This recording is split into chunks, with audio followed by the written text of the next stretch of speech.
Po.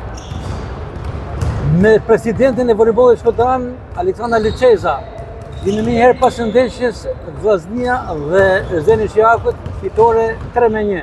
Fitoria 4, zoti president, ka tregon se kjo Vllaznia si vetë është krejt tjetër. Urime. Faleminderit. Me të vërtet skuadra po jep sinjale që do jetë tjetër edhe në vazhdim.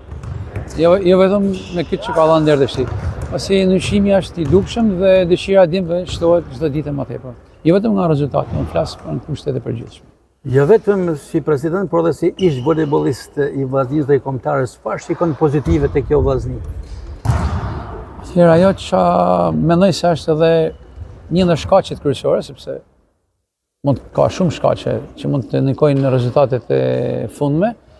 Mendoj që është rikthimi i dëshirës për fitore.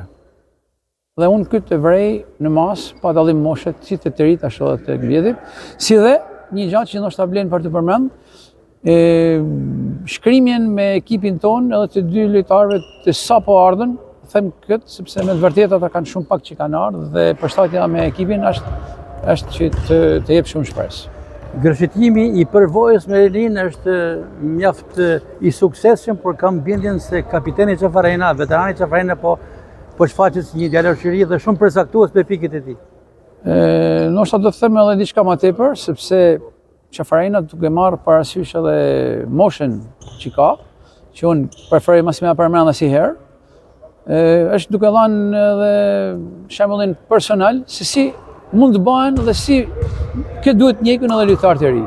Dhe për këtë unë e falenderoj me të vërtetë, sidomos në 2 ndeshjet e fundit. Si e shikon të Vllazninë në vazhdimsi? Vllaznia në vazhdimsi do vazhdojnë të njekun ëndrrën e saj, dhe pse jo, shkojmë edhe në finale. Kemi një finale të bukur në pallatin tonë sportit. Do të ka kohë për të diskutuar për një gjë të tillë, por kanë filluar të jepin sinjalet e një Vllaznie kampione.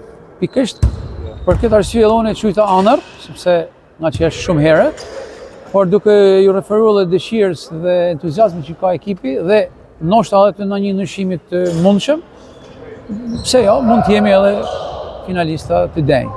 Mendoni se meriton me tepër vëmendje dhe mbështetje kjo skuadër për të shkuar drejt titullit?